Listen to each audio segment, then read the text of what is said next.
대한민국 근현대사를 성경적 세계관으로 알리고 전하는 대한역사문화원의 한국 근현대사 바로 알기 특강입니다. 자유를 위해 부름받은 사람 네 번째 이야기, 한성 감옥의 기적입니다. 이승만은 한성 감옥의 고통 속에서 자신도 모르게 오 하나님, 나의 영혼을 구원하여 주옵소서, 그리고 나의 나라를 구원하여 주옵소서라고 기도했습니다. 그러자 그를 짓누르던 고통이 사라지고 기쁨을 누리게 되었죠. 이승만은 그때의 상황을 이렇게 고백합니다. 나의 마음에 기쁨이 넘치는 평안이 깃들면서 변한 사람이 되었다. 내가 선교사들과 그들의 종교에 대해 갖고 있던 증오감, 불신감이 사라졌다.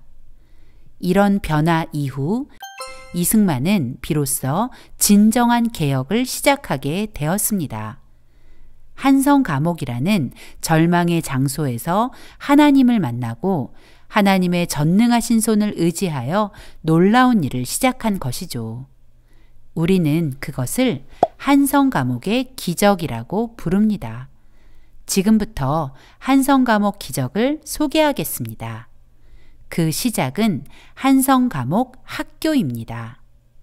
1902년 10월 어린이를 위한 학교가 시작되었고 12월에는 도서관이 그리고 수감자들의 변화를 위한 어른 학교로 이어졌습니다.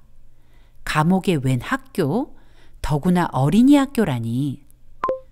어린이도 죄를 지어서 투옥되었다는 걸까요? 그건 아니죠.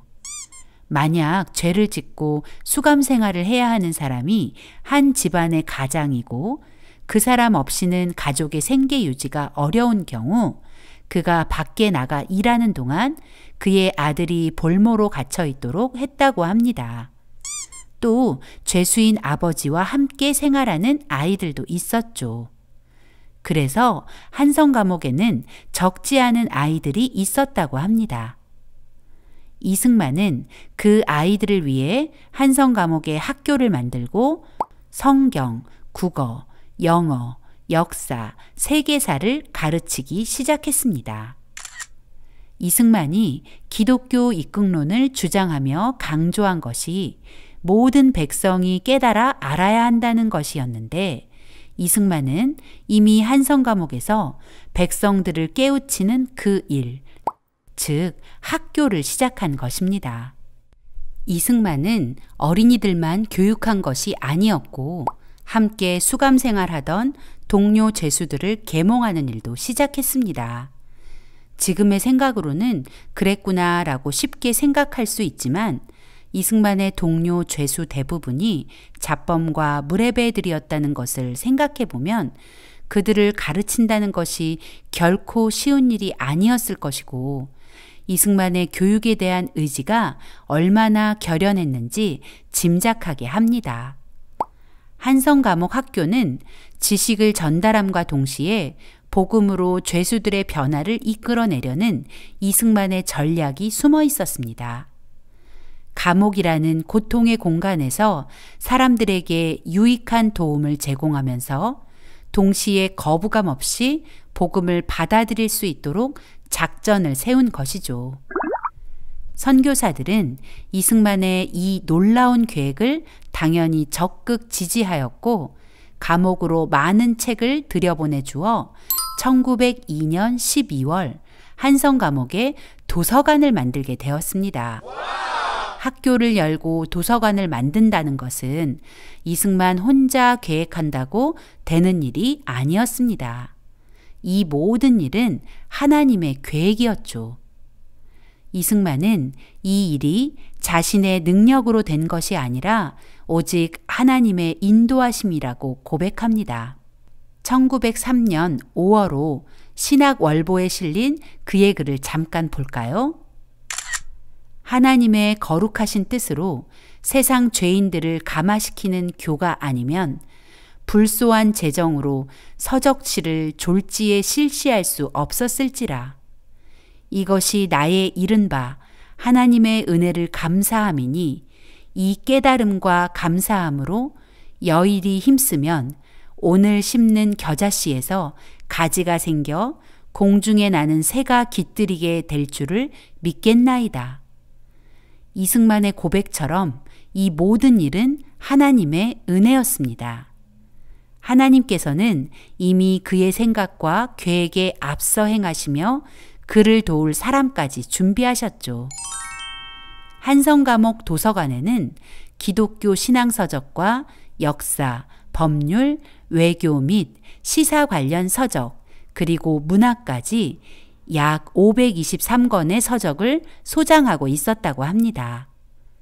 500여 권이 뭐 그리 많은 책인가 싶겠지만 그 당시 왕실 도서관인 지복제보다 더 많은 책을 보유하고 있었다는 것에 주목하면 당시로서는 엄청난 규모의 도서관이었던 것입니다. 더구나 감옥에 그 도서관이 있었다니 그야말로 기적 아닐까요? 이승만은 예수님을 영접한 후 한성 감옥의 복음 전도자가 되었습니다. 그는 회심한 후 매일 성경을 읽었는데 언제부터인가는 아주 큰 소리로 온 감옥이 다 듣도록 성경을 읽었다고 합니다. 이유는 함께 수감된 죄수들을 전도할 목적이었죠. 놀랍게도 죄수들은 성경 읽는 소리를 싫어하지 않았고 더구나 성경 읽는 것을 저지해야 하는 간수들마저도 성경 이야기에 빠져들곤 했다고 합니다. 그런 노력으로 함께 수감된 양반들 40명이 예수님을 믿게 되었습니다. 조선에서 한 번에 40명이나 되는 양반이 복음을 듣고 구원받게 된 것은 전에 없던 놀라운 일이었죠.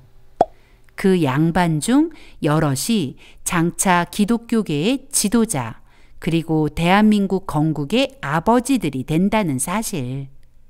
하나님의 계획은 이렇게 정확하고 치밀하게 진행되고 있었습니다. 1902년 9월 콜레라가 대한제국을 휩쓸었습니다. 전국적으로 2만 3천여 명이 콜레라로 목숨을 잃었죠. 한성 감옥도 예외는 아니었고 한성 감옥에 콜레라 환자가 발생하고 4, 5일 만에 60여 명이 사망할 만큼 위기의 상황이었죠. 이승만은 에비슨 선교사에게 콜레라를 치료할 의약품을 부탁했고 에비슨 선교사는 한성 감옥 죄수들을 위해 의약품을 공급해 주었습니다. 이 절박한 상황은 그가 1903년 5월 신학월보에 기고한 옥중 전도를 보면 자세히 알 수 있습니다. 혈육의 연한 봄이 5, 6년 옥고에 큰 질병 없이 무고히 지내며 내 외국 사랑하는 교중 형제 자매들의 도우심으로 하도 보호를 많이 받았거니와 성신이 나와 함께 계신 줄 믿고 마음을 점점 굳게 하여 영혼의 길을 확실히 찾았으며 작년 가을에 괴질이 옥중에 먼저 들어와 4, 5일 동안에 60여 명을 눈앞에서 끌어내릴세 심할 때는 하루 17 목숨이 앞에서 쓰러질 때에 죽는 자와 호흡을 상통하며 그 수족과 몸을 만져 시신과 함께 섞여 지냈으나 홀로 무사히 넘기고 이런 기회를 당하여 복음 말씀을 가르침에 기쁨을 이기지 못함이라. 이승만은 콜레라로 쓰러진 환자들을 진심으로 안타까워하며 헌신적으로 간호했고 그들의 구원을 위해 기도했습니다. 콜레라에 감염될 수 있다는 것을 충분히 알았지만 말이죠. 이승만의 그 섬김은 병든 자들의 마음을 열었고 많은 이들이 이승만의 사랑과 섬김에 감동을 받아 기독교로 개종하는 일이 일어난 것입니다.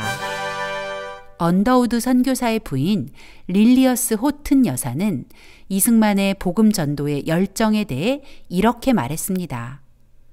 이승만이라는 청년은 성경에 감격하여 동료 죄수들에게 복음을 열광적으로 전파했다.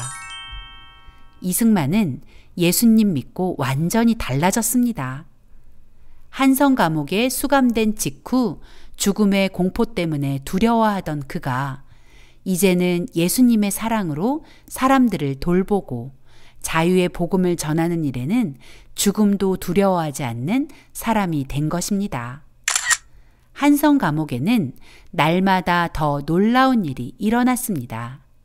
한성 감옥을 복당이라고 부르게 된 것입니다. 복당이 무엇인가요? 복이 있는 집, 복이 넘치는 집이라는 뜻입니다. 어떻게 감옥이 고통스러운 그곳이 복이 넘치는 곳이 되었을까요? 그 이유는 한성 감옥에서 하나님을 향한 예배가 드려졌기 때문입니다. 이승만의 구원은 이승만에게만 머물러 있지 않았고 이승만을 통해 한성 감옥에 자유가 선포되고 그 선포된 자유는 더 많은 사람을 자유롭게 했습니다. 그리고 자유를 선물 받은 이들은 하나님을 예배하는 거룩한 성도가 되었고 이제 그들은 거룩한 국민이 되는 것이죠. 잠시 이승만의 기록을 살펴볼까요? 이 이야기의 가장 고무적인 부분은 예수가 다른 사람들의 구원을 위해 자신의 생명을 저버린 데 있다. 어두운 감방 안에서 일부 죄수들은 죽음의 시간을 고통스럽게 기다리고 있었고 어떤 자들은 교수대로 끌려갔고 또 다른 이들은 마치 사탄 자신이 영원히 옥자에서 군림하고 있는 듯 희망의 빗줄기라고는 하나도 없이 끝없이 고통받고 있었다. 그런 시간과 그런 상황에서 우리 각자는 예수가 다른 사람들의 구원을 위해 고통을 받았다고 믿었고 예수가 당한 무고와 불의는 너무나 현실적이고 참된 것이어서 우리 각자가 이상스럽게도 가슴이 뜨거워지는 것을 경험하였다. 구원의 놀라운 은혜를 경험한 이승만과 그의 동지들은 성령 세례를 경험했습니다. 성령님께서 그 사람들 가운데 충만하게 임재하시니 찬송가의 한 소절처럼 주 예수와 동행하니 그 어디나 하늘나라 이런 놀라운 변화가 일어난 것입니다. 인생의 목적이 바뀌는 순간이었죠. 그렇게 이승만과 그의 동지들은 어떤 상황에서도 물러서지 않은 용사들이 되어가는 중이었습니다. 게일 선교사는 한성 감옥에서의 이 놀라운 기적을 1909년 출간한 전환기의 조선이라는 책에 이렇게 적었습니다. 벙커 목사 부부가 정기적으로 방문했던 이들의 감옥은 처음에는 진리 탐구의 방으로 시작하여 다음에는 기도의 집이 되고 그 다음에는 예배당으로 바뀌었다가 급기야 신학당이 되었다. 이 과정을 끝내자 하나님께서는 이들을 모두 감옥에서 내보내어 사역토록 하셨다. 그들은 높은 사회적 지위와 정치적 영향력, 그리고 우수한 한문 실력 때문에 이 나라 수도의 기독교계에서 최초의 지도자가 되었다. 한성 감옥의 기적을 너무나 정확하게 요약해준 문장입니다. 한성 감옥은 이승만과 그의 동지들에게 고난을 가장한 신병 훈련소였습니다. 그곳에서 하나님의 자녀라는 사실을 깨달은 그들은 진리이신 예수님을 더 알기 원했습니다. 그리고 그들은 자신의 힘이 아닌 하나님의 도우심을 구하는 기도의 사람들이 되었죠. 이제 그들은 인생의 목적을 하나님의 영광으로 바로잡았습니다. 그리고 하나님이 자신들을 부르신 목적을 깨닫게 되었습니다. 이 모든 과정이 하나님의 섭리였고 한성 감옥은 하나님이 예비하신 훈련장이었던 것이죠.